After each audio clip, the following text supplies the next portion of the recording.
be transformed.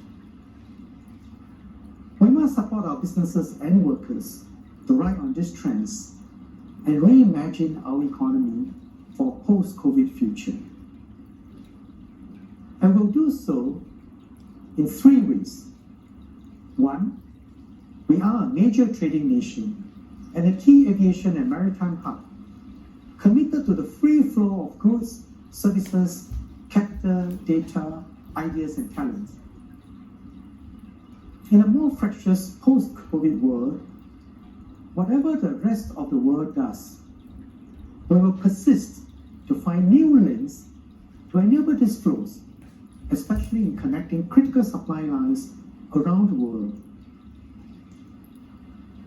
Do not doubt this. Singapore must always remain an open trading nation. We are finished if we close up.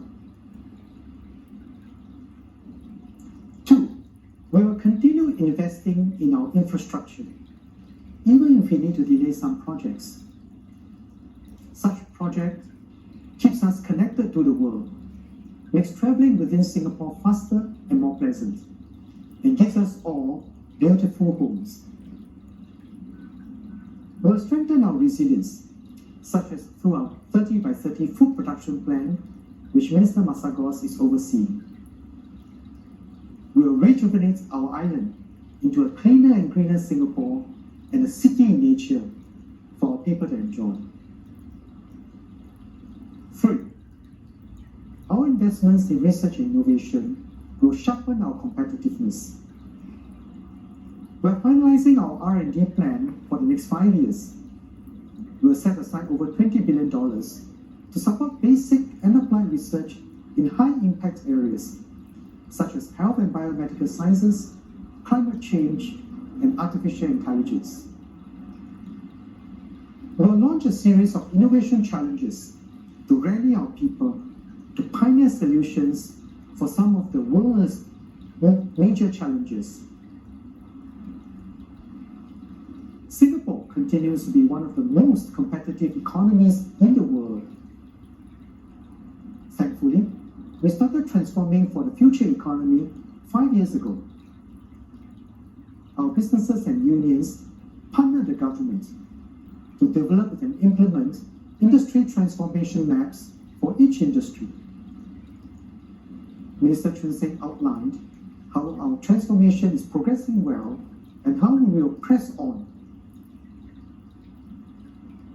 To make the most of new opportunities in the post-COVID world, we set up the Emerging Stronger Task Force in May. The task force is consulting widely and involving people from a wide spectrum of society who are putting ideas into action quickly. For a start, we'll set up Singapore Together Alliances for Action. These alliances will be led by industry, with each prototyping new ideas within the coming months in areas such as robotics, e-commerce, environmental sustainability, digitalization of supply chains, and the built environment. The key is speed and agility. Successful projects will become new shoots of growth and generate new jobs. This effort to grow our economy is not just to create jobs, but to create better jobs for Singaporeans. Ministers Josephine, Chin Ming, and Yi Kang are working hard to make this happen. We will better prepare you to take on these jobs through the Skills Future movement. We'll also continue to strengthen our education system to keep every school a good school and to create multiple pathways to success. This is how we will keep the promise of progress alive for all. As we build a stronger economy, we must also strengthen our society. To ensure that no Singaporeans is left behind, we must strengthen our culture of solidarity, as Senior Minister Tharman says. The circuit breaker has revealed vulnerabilities in our midst. Some of our seniors found it hard to use digital tools and services.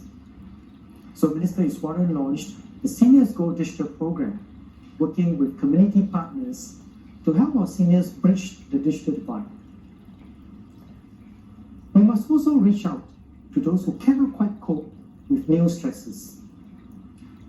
To provide emotional and psychological support, we launched the National Care Hotline with help from many volunteers. The government will continue to support you fully and mobilize Singaporeans to support one another. Ministers Grace, Indrani and Desmond will oversee these efforts. Be assured that in Singapore, no one will be left to walk alone. You will be cared for if you fall on hard times. They will be part of our society's progress, no matter your starting point or circumstances. COVID-19 has sharpened our sense of purpose and brought us closer together as a society. We want to hear how the crisis has impacted you and how we can work together on your ideas to take Singapore forward. So we have started a series of Emerging Stronger conversations. True to the spirit of Singapore Together, these conversations will lead to action. We will set up Singapore Together action networks to bring together partners across different sectors and turn ideas into new solutions. We have already begun forming these networks, such as the Youth Mental Wellbeing Network, Uplift, and the SG Care's Community Care Network. We'll form new partnerships around issues that you care about and to make a difference through action. At the first Emerging Stronger conversation a few days back, someone asked, what will Singapore and Singaporeans be known for in the world? We can see the answer around us. Our school children sending messages to encourage our healthcare and frontline workers. Our social agencies, charities, youth and volunteers supporting our vulnerable, lonely seniors, persons with special needs, and migrant workers. Our religious groups praying in new ways to keep everyone safe and supporting people with needs. Our businesses returning funding for the Jobs Support Scheme because they're doing well and are rewarding their workers and making contributions to social causes.